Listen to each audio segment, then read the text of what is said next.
Hamas have fired rockets from Gaza towards Tel Aviv, where air raid sirens are sounding for the first time in months.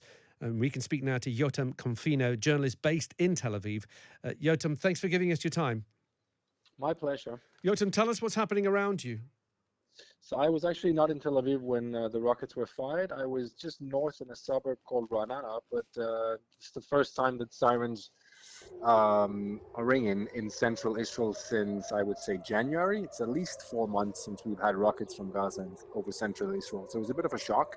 And of course, I ran for shelter, and nobody was killed. But this is still, it's alarming for Israel because it's proof that Hamas can still hit central Israel after 8 months of war. And we know that the rockets were fired from Rafah, the southernmost city of Gaza, which is also interesting because it comes just 2 days after the ICJ more or less ordered Israel to stop its military operations in that particular city. Do we know what damage Tel Aviv suffered? As you said, the Israeli army are also saying that there haven't been any casualties, and 8 rockets, at least 8, were launched from the Rafah area. Quite a few of them were intercepted. But do we have any reports of damage caused in Tel Aviv? Yeah, so a few places of damage. Shrapnel fell in north of Tel Aviv in the city of Herzliya. And we saw also some damage to a house from rocket shrapnel. But again, nobody has been killed. That's obviously positive. I think what we should expect now is that the Israeli military is going to bombard the area where these rockets were fired from. They know pretty much where these rocket launches are.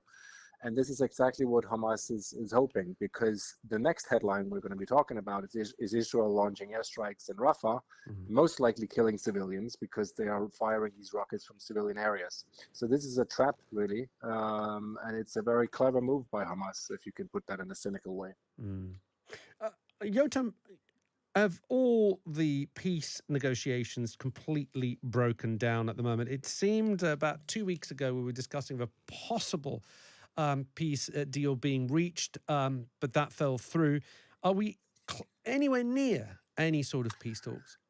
No, we're not. What happened a couple of days ago when the families of the hostages still in Gaza released a video of 5 of the girls from October the 7th where they were kidnapped, that sparked a huge outrage in Israel because it was such graphic video or footage of them. So it pressured Netanyahu, the prime minister, to call a meeting in the war cabinet and to instruct the negotiation team to resume indirect talks with Hamas. But my understanding is that this is more, it's really just a show.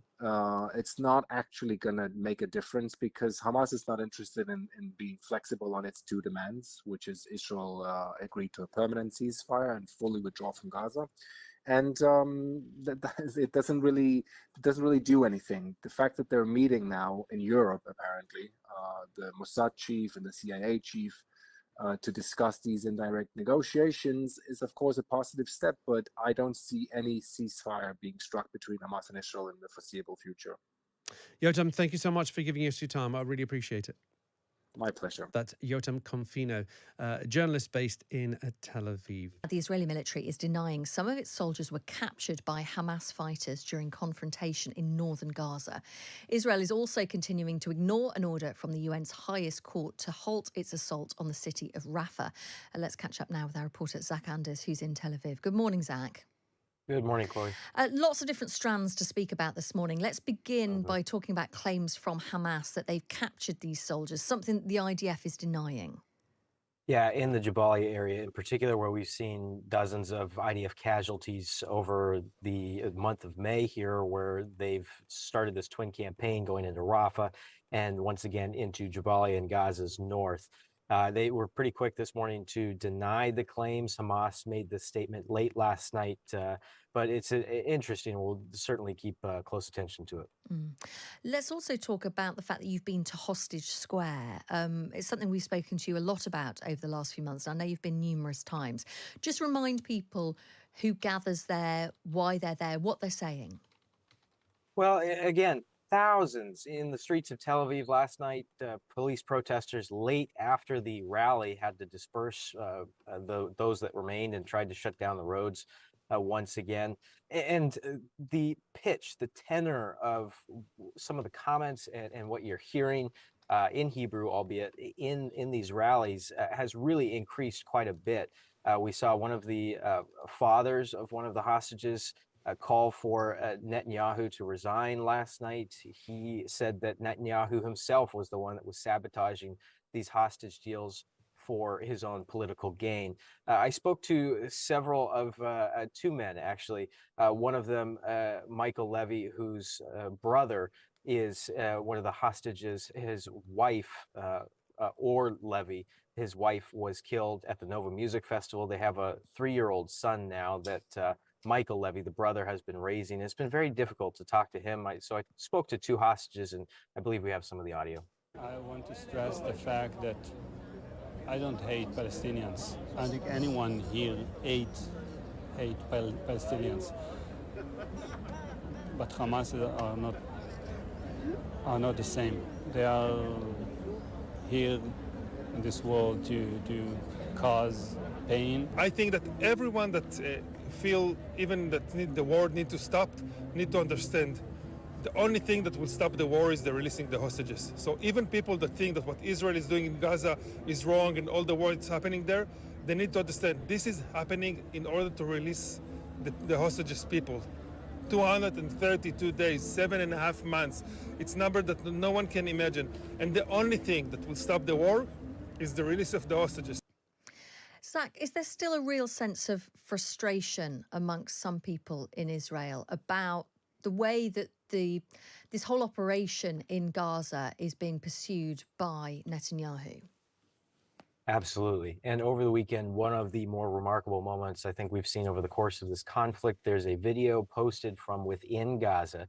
And if you zoom out for a moment, over the course of this conflict, the number of videos that we have seen coming from soldiers in Gaza, there's videos of them, tossing plates out windows from family homes, holding up lingerie that they've raided from bedrooms. There's even a video now of soldiers setting fire to books in a library. But over the weekend, it was topped by a soldier wearing a mask. He's a reservist, and he essentially calls for a mutiny in this government.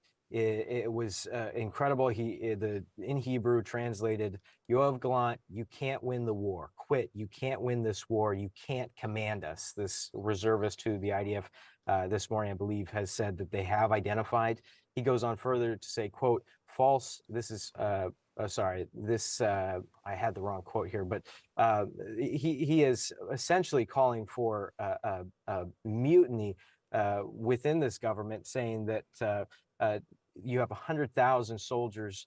They're ready to go, quote, give their lives for the people of Israel, ready to die. We lost everything. We lost our family life. We lost our livelihoods, and we have nowhere to go. We will stay here until the end, until victory.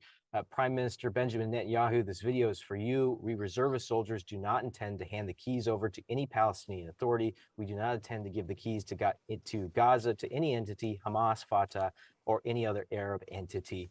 And then this soldier, of course, masked. He's hiding his identity. He's giving this video from inside Gaza, consuming the headlines here. And remarkably, this morning, as I'm reading, Netanyahu's son, who has been hiding out in Miami, not been in Israel over the course of this war, reposted this video. Just remarkable stuff.